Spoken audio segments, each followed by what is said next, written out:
I'm Jocelyn Causey, and tonight, on What's Really Going On, we'll discuss the media misrepresentation of gun crime in Chicago. Both the mainstream media and the right-wing echo chamber repeat persistent lies about Chicago's gun crime. Whether intentionally or negligently, the media continues to perpetuate false statements about guns and homicides in Chicago. And those falsehoods get repeated uncritically through blogs and social media on a daily basis. Myth number one, Chicago has the highest murder rate in the country. In an article titled "Deadly Distinction, Chicago has the highest murder rate in the U.S., BET News perpetuated the myth that Chicago has the highest murder rate in the United States. The article went on to state, it is well known that gun violence is an issue for many inner cities across the U.S., but Chicago in particular has the most alarming rates, almost that double New York City. But then, in an article, compared Chicago to only one city, New York City. Based on that single comparison, they concluded that Chicago has had the highest murder rate in the nation. Sure, they were probably repeating what had been repeated over and over in the media. But a simple fact check of FBI crime statistics that are publicly available would reveal over the 24 cities with higher homicide rates than Chicago's rate of 15.9 murders per 100,000 residents. Chicago is not even close to having the highest rate of murders. Of cities over 100,000 population, Chicago does not even crack the top 25. It ends up in 26th place. If you include all of the cities above 40,000 that the FBI keeps homicide data for, Chicago winds up ranking 41st, a far cry from number one. Myth number two, on April 10th, 2013, CNN Health's Jen Christensen wrote an article titled, Chicago's Record Murder Rate, Don't Blame Guns Alone. The article itself was a fairly detailed piece on the complexity of gun violence.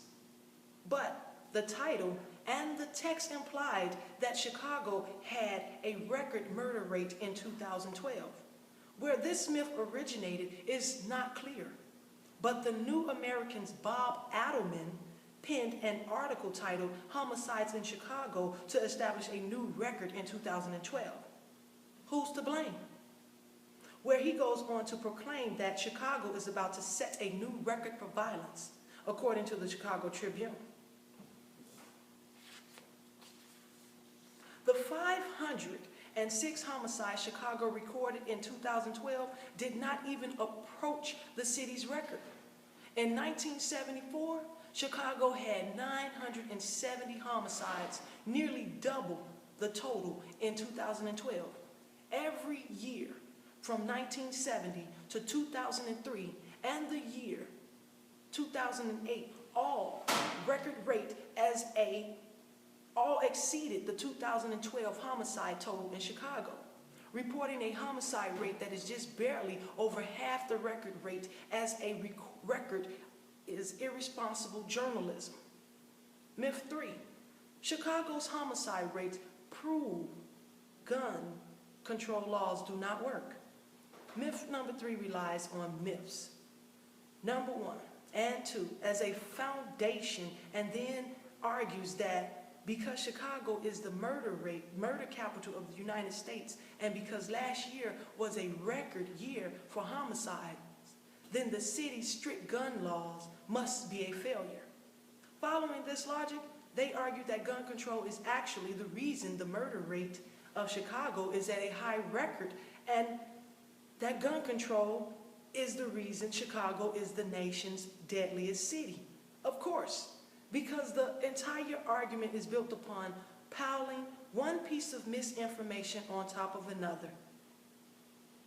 Of course, this argument is based on myths above, with a homicide rate that may be on pace to be its lowest in 50 years, the dirty truth might be that gun laws in Chicago are actually preventing the carnage from being a lot worse.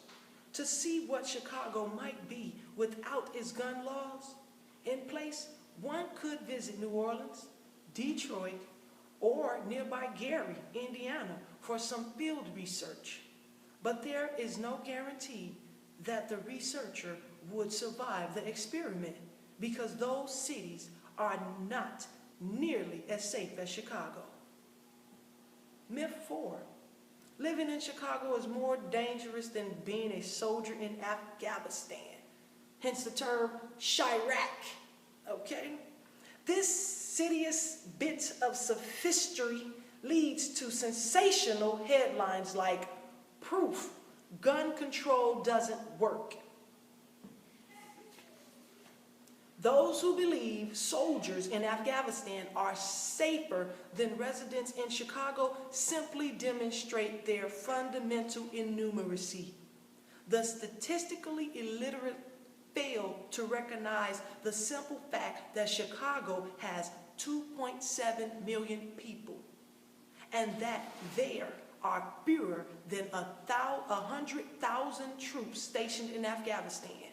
If we compare Chicago's 2011 murder rate of 15.9 per 100,000 to the 418 U.S. troops killed in Afghanistan from a troop level of just under 100,000 men and women, we find that the death rate for U.S. soldiers in Afghanistan is about 418 per 100,000, or 26 times the murder rate in Chicago.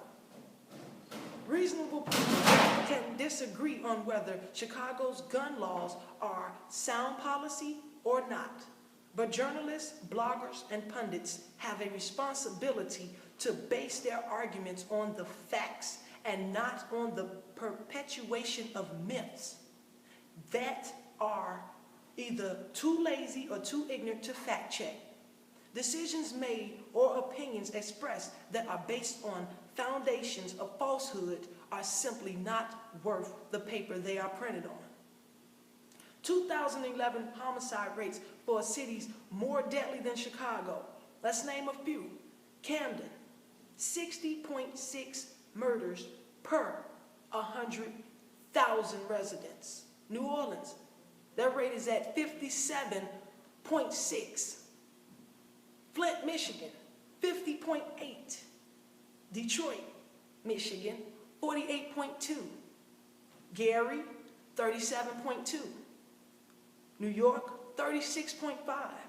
St. Louis, 35.3. The list goes on, but let's speed it up a little bit. Cincinnati, 20.5. Memphis, 17.9. And all the way at the bottom, Chicago, 15.9 murders per 100,000 population. So, in conclusion, the myths about the misrepresentation of the gun crimes in Chicago is just that, a myth. Chicago is not the #1 murder capital in our nation. There are really far more worse places to live than Chicago. I'm signing off as Jocelyn Causey. Thank you for watching us tonight on What's Really Going On. Tune in next week when we have a special and discuss what's really going on in our own backyards.